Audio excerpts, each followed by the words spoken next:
ભરૂચમાં 2 સ્થળોએ નારી શક્તિ વંદના કાર્યક્રમનું આયોજન કરવામાં આવ્યું હતું, જેમાં મહિલાઓ સહાયનું વિતરણ કરવામાં આવ્યું હતું.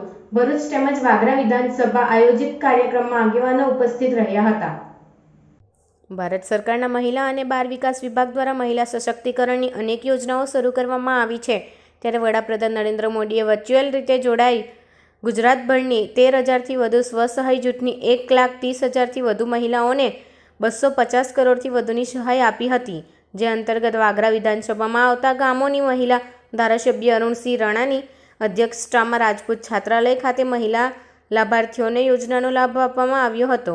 આ પ્રસંગે ભરૂચ જિલ્લા કલેક્ટર તુષાર સુમેરા, પુરવઠા અધિકારી નૈતિકા પટેલ, વાગરા મામલતદાર દર્શના પટેલ સહિત અધિકારીઓ અને હોદ્દેદારો ઉપસ્થિત રહ્યા હતા. આ સાથે જ ભરૂચ વિધાનસભા કાર્યક્રમ જાડેશ્વર સ્વામિનારાયણ મંદિર ખાતે યોજાયો હતો, જેમાં મહિલાઓને સહાય આપવામાં આવી હતી. આ પ્રસંગે ધારાસભ્ય રમેશ મિસ્ત્રી સહિતના આગેવાનો અને કાર્યકરો ઉપસ્થિત રહ્યા હતા.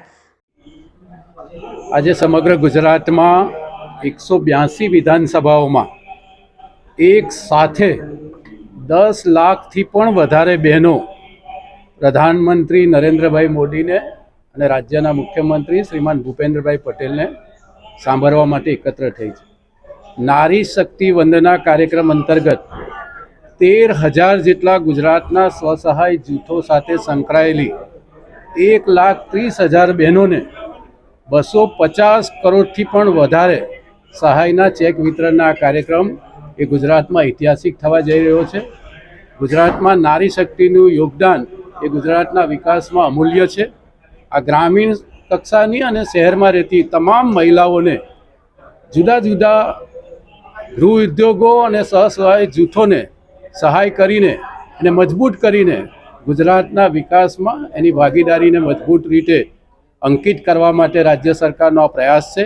પ્રધાનમંત્રી નરેન્દ્રભાઈ મોદી આમે મહિલાઓ માટે હંમેશા ચર્ચા કરતા હોય છે, ચિંતા કરતા હોય છે અને સરકારમાં નિર્ણયો કરતા હોય છે. તાજેતરમાં જ મહિલાઓ માટે વિધાનસભા અને લોકસભામાં 33% જેટલી અનામતનો નિર્ણય કરીને એમણે સમગ્ર દેશમાં દેશની મહિલાઓ માટેનું એમનું જે કમિટમેન્ટ છે એ એમણે સિદ્ધ કર્યું છે. 2014માં જ્યારથી પ્રધાનમંત્રી થયા છે ત્યારથી બહેનોના નામે 50 કરોડથી પણ વધારે જનધન ખાતાઓથી શરૂ કરીને 10 કરોડ જેટલા ગ્રામીણ ગરીબ બહેનોને ઇજ્જત ઘર એટલે શૌચાલય આપીને સમગ્ર દેશમાં મહિલાલક્ષી યોજનાઓ અને નિર્ણયોનો અમલ કરીને આજે સમગ્ર દેશની મહિલાઓનું દિલ નરેન્દ્રભાઈએ જીત્યું છે. અને એના સંદર્ભમાં આજે મંગલ મિશન અંતર્ગત બધી જ બહેનોને સહાય આપવા માટે આ ઐતિહાસિક કાર્યક્રમનું આયોજન કરવામાં આવે છે. ચાલુ કરું.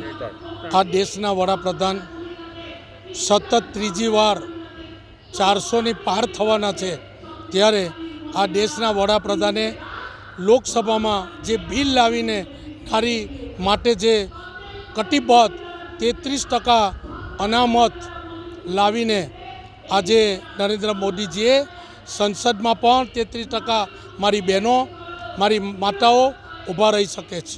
અને ત્યારે આ દેશના વડાપ્રધાને નારી શક્તિ માટે કોઈ જાતનું પણ ગરીબ કલ્યાણ મેળાવો હોય, મહિલાઓ માટેના પણ વિવિધ યોજનાઓ કરીને પણ નારી માટે વિવિધ યોજનાઓ એમને દાખલ કરી છે. ત્યારે આજનો દિવસ અમારા માટે ખૂબ આનંદદાયક છે.